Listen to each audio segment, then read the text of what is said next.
A graça e a paz do nosso Senhor Jesus Cristo. Estamos aqui agora para apresentar um novo assunto. É um assunto que ele, de certa forma, é sempre colocado quando nós estudamos sobre a oração. E sempre aquela pergunta, como devo orar? Pelo que devo orar? Como que é isso? Como que é aquilo? Como que eu devo apresentar a Deus? Como eu devo fazer isso? Como que eu devo fazer isso junto com isto, quando eu oro? Então assim, eu quero de uma maneira bem simples, nas próximas 5 aulas agora, de uma forma bem calma, apresentar justamente isso. Quando e pelo que devo orar. Né? Como eu disse no início do estudo, dessa série de estudos, eu quero apresentar a vocês não a forma aprofundada de cada coisa. O que eu quero despertar em vocês é o interesse em estudar o assunto oração.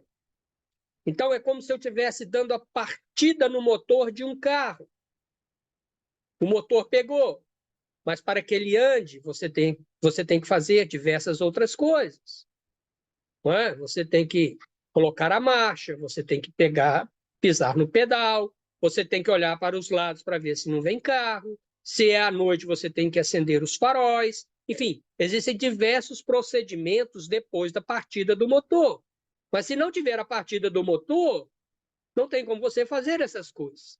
Então, a minha questão aqui é dar a partida no motor, é ligar em você o interesse de se aprofundar no estudo, não é, do tema oração. Por quê? Além dele ser, porque nós vimos até agora, fundamental para a vida do cristão, é ele que vai regrar a sua vida, a oração é que vai regrar a sua vida, a sua fé e a sua intimidade com Deus. É a forma que o Senhor Deus deixou para nós, igreja, avançarmos. É através da oração é que nós avançamos, porque nós recebemos a vontade de Deus, a resposta de Deus, de como devemos fazer as coisas dentro da Bíblia e dentro dos mandamentos de Jesus.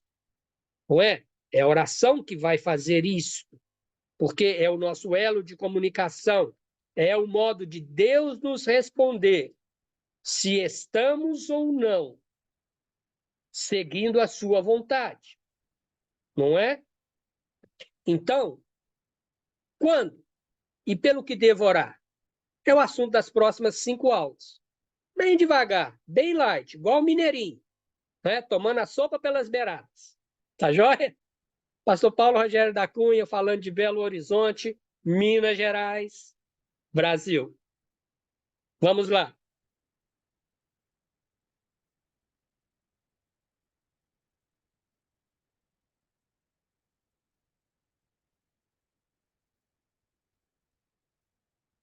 O assunto, né? Por que orar?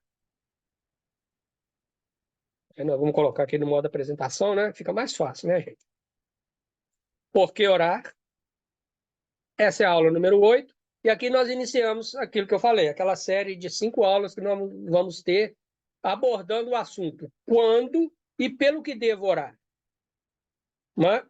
E espero que dentro dessas aulas eu consiga colocar para você, né, inspirado pelo Espírito Santo, questões que sempre surgem quando tratamos do assunto oração.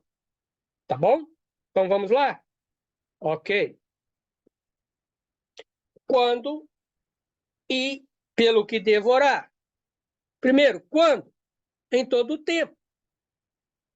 Devemos orar em todo o tempo. Paulo mostra isso aos Efésios, capítulo 6 e 18. Orando em todo o tempo no Espírito.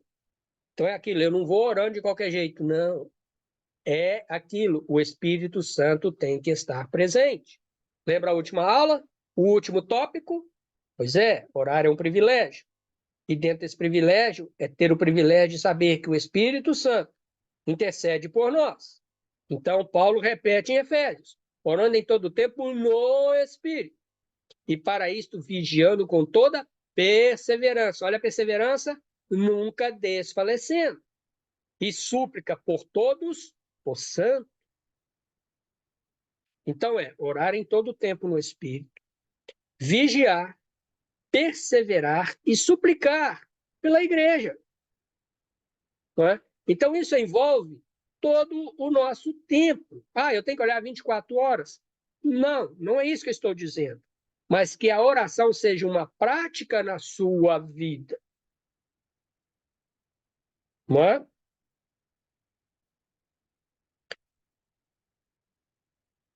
Pelo que devo orar? Ore para que o nome de Deus seja exaltado pelo mundo. É, é. Tá vendo que não é só pedir? Existe agradecer? E existem pedidos específicos que estão ligados ao mundo espiritual. E eu volto a repetir, para mim, oração é muito mais voltado para coisas espirituais do que materiais. E eu volto a repetir aquele versículo: buscai primeiro o reino de Deus, e as outras coisas serão acrescentadas.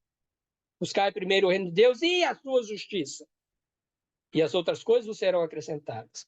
Então, busque primeiro as coisas espirituais e não se preocupe. As outras coisas, que mesmo sejam materiais, que você faça, elas vos serão acrescentadas. Não é que você não deve pedir, mas se concentre nas coisas espirituais. E uma das coisas espirituais é que o nome de Deus seja exaltado pelo mundo. Já pensou o tanto de igrejas, missionários, servos de Deus, locais, estaduais, nacionais ou transculturais em outros países, estão pregando a palavra de Deus para que o nome dele seja exaltado? Você tem orado por isso?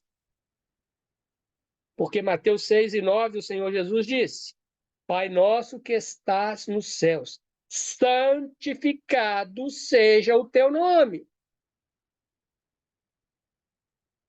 Então, esse santificado seja o teu nome, é que o nome de Deus seja exaltado pelo mundo, que o mundo entenda, né, o quanto Deus é santo. Outra coisa, ore para que Deus estenda o seu reino no mundo. Sim, eu não estou isolado. Eu posso estar naquela cidade do interior mais pequenininha e tudo, e ali estar reunindo numa igreja que também não tem grandes números de pessoas como membro, mas eu não posso perder a visão da extensão do reino de Deus no mundo. Venha a nós o teu reino, seja feita a tua vontade, assim na terra como nos céus. Venha a nós o teu reino. Sim, a nós quem? A nós, igreja. É. Jesus estava falando isso aos discípulos. Então não era a questão do Pai Nosso aqui, não era uma questão egoísta, mas quando orares assim. E ele começou a descrever a oração do Pai Nosso, que é muito conhecida. Venha a nós o teu reino. Mas como vem a nós o teu reino?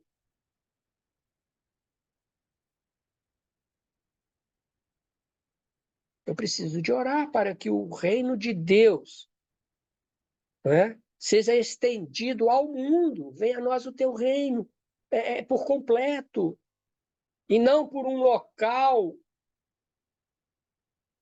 mas sim universalmente, e que seja feita a tua vontade assim na terra como no céu. Não é para um povo que está num lugar, num endereço, não. É para esse povo também, mas é para que o reino de Deus seja estendido ao mundo, para que outros povos, línguas e nações tenham esse mesmo desejo de proclamar o reino de Deus. Nós oramos por isso? Aí um ponto a pensar. Pelo que devo orar, eu devo orar por isso. Nós devemos orar para que o evangelho avance e seja honrado. Não é só avançar, é que ele seja honrado. Paulo diz: finalmente, irmãos, orem por nós, para que a palavra do Senhor se propague rapidamente e receba a honra merecida, como aconteceu entre vós. Olha, Paulo, com relação ao evangelho, pedindo, irmãos, orem por nós, orem por mim, orem pela minha equipe que está aqui comigo, para que a palavra do Senhor se propague rapidamente. Quer dizer, Paulo tinha aquele desejo que o evangelho se propagasse o mais rápido possível por onde ele passasse, e por onde ele passasse, aquilo ali saísse para outros lugares, e aqueles lugares recebessem o evangelho, e o evangelho recebendo a honra devida e merecida. Está vendo? Como aconteceu entre vós. Quer dizer, houve o dia em que Paulo chegou e falou aos Tessalonicenses. Paulo apresentou a palavra do Senhor para aquela igreja, para aqueles irmãos. E muitos se converteram. E agora Paulo falou: olha, vocês que receberam essa palavra de mim, por favor, orem por mim, para que eu continue pregando a palavra e que essa palavra se propague rapidamente pelo mundo e que receba a honra merecida. Você está vendo a importância do evangelho, de honrar para esses homens e mulheres que estão propagando o evangelho, independente do local, seja 100 metros da sua casa, ou seja 10.000 quilômetros da sua casa, e que o evangelho seja recebido com a honra merecida. É sério pregar o evangelho. Também ore para que seja pregado o evangelho genuíno de Jesus Cristo. Porque nós estamos vendo o evangelho açucarado, o evangelho aguado, em que está mais voltado para uma autoajuda do que apresentar Jesus Cristo como Salvador. Porque o evangelho tem que confrontar o pecado e não andar ao lado do pecado. Como se fosse duas estradas paralelas, o evangelho e o pecado. Mas eu não vou mexer, não. O evangelho tem que cruzar o caminho do pecador. Ele tem que confrontar o pecador. Porque paralelo com o pecado, ele nunca vai fazer isso. Então, ore. Pelo que devo orar? Para que o evangelho avance e seja honrado. E nós vemos que Paulo pregou o evangelho genuíno aos Tessalonicenses, porque ele termina o versículo, como aconteceu entre vocês. Então, vocês sabem. E vocês sabendo, orem. Igreja, irmão, irmã que está me ouvindo, você que recebeu o evangelho genuíno, o evangelho com a honra merecida que ele deve, como aconteceu com você, ore para que você e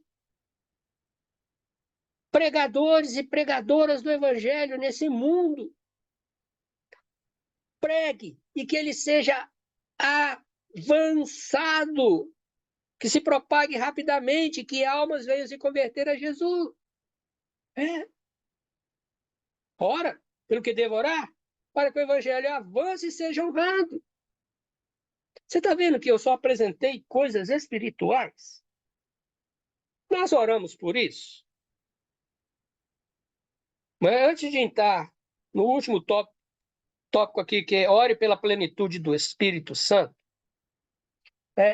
eu fico vendo que existem muitos irmãos que têm um caderno, uma cadernetinha. Eu conheço um irmão que o caderno dele tem lá assim, segunda, terça, quarta, quinta, vai até domingo. Aí ele vai colocando. Ele coloca lá nome de irmãos. Se aparece alguma coisa, né? É tanto que assim, tá lá no caderno dele assim, segunda-feira. Aí tem depois 4, 5 páginas, terça-feira. Por quê? Ele tem que ter espaço para ir escrevendo as coisas, né? Aí, aí você vê lá, orar pelo evangelho, orar pelas igrejas perseguidas, orar, né, para que a igreja tenha, né, o despertamento necessário, né? Orar pelo irmão fulano que está internado. Ele tem. Sabe por quê? A nossa mente ainda é limitada.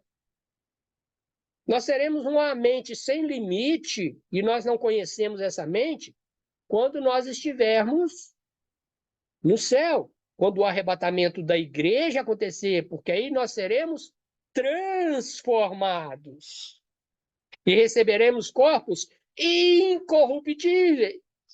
E a morte não terá mais poder sobre nós. Mas enquanto aqui, realmente, às vezes, nós temos que orar. E não tem pecado nenhum. Você, no momento de oração com Deus, abrir o seu caderno, e não é orar por aquilo tudo, porque às vezes também existe a questão tempo. Deus entende. Quanto mais você orar e gastar não, e ganhar tempo orando, com certeza é maravilhoso. Mas você também tem as suas obrigações diárias, seja na família, seja na sociedade, seja no emprego, não é? E Deus reconhece isso. Mas mesmo nessas questões, você pode orar. É uma coisa que eu digo aqui, orar, às vezes a gente acha, né, que tem que fechar o olho e orar. O bom é fechar o olho porque você, né, acaba não se distraindo com as coisas em volta. Mas aqui, eu já orei muitas vezes de olho aberto, trabalhando, dirigindo. E eu tenho certeza que o Senhor respondeu, porque eu sei as respostas. Eu recebi as respostas. Eu sei que Deus ouviu a minha oração, né? E isso vem pela plenitude do Espírito Santo. Nós devemos orar pela plenitude do Espírito Santo em nossas vidas. Pelo que devo orar? Ore pela plenitude do Espírito Santo. Olha o que diz Lucas. Se vocês, apesar de serem maus, isso é Jesus falando, sabe dar boas coisas aos seus filhos, quanto mais o Pai que está no céu dará o Espírito Santo a quem pedir. Sim. Bom, aí vamos parar um pouquinho aqui para não confundir. No momento em que nós aceitamos o Senhor Jesus Cristo, nós recebemos o Espírito Santo. Ele não vem num segundo momento. Ele vem no momento em que eu aceito o Senhor Jesus como seu Salvador. Agora, a sua manifestação vai depender da minha vida e como eu trato a minha vida espiritual. Por isso que uma das cartas Paulo diz: não extingais o espírito que há em vós. Quer dizer, não deixe ele morrer. Para ele não morrer, o que você tem que fazer? Senhor, me ajude. Senhor, me dê fé. Senhor, que eu entenda a obra do Espírito Santo na minha vida. Senhor, que eu tenha mais poder. Senhor, que eu tenha mais direcionamento ao falar de Ti aos outros. Então, assim, o que Lucas, aqui Jesus está dizendo é isso, olha, se vocês sabem dar boas coisas ao filho, pense o Pai. Então é o seguinte, peça que o Espírito Santo encha a sua vida. Antigamente existia um corinho, né? Espírito Santo, enche a minha vida. Se eu dou lugar a Deus, se eu dou lugar à sua palavra, automaticamente existe a manifestação do Espírito Santo, que é um segundo momento da sua atuação na nossa vida. O primeiro momento é no momento da conversão. Nós somos selados pelo Espírito Santo da promessa. Nós somos selados. Pronto. A partir de agora, eu tenho que desenvolver uma vida cristã da qual a plenitude do Espírito Santo acompanha a minha vida cristã. Que eu seja cheio do Espírito. É um segundo momento da atuação do Espírito Santo. Aí Paulo, lá em Efésios, ele diz, sabe por quê? Porque a questão de estar cheio do Espírito me leva a isso, a fim de poder compreender com todos os santos qual é a largura, e o comprimento, e a altura, e a profundidade, e conhecer o amor de Cristo, que excede todo o entendimento, para que sejais tomados de toda a plenitude de Deus. Isso acontece quando eu estou cheio do Espírito. O Espírito me faz entender, porque ele habita em mim.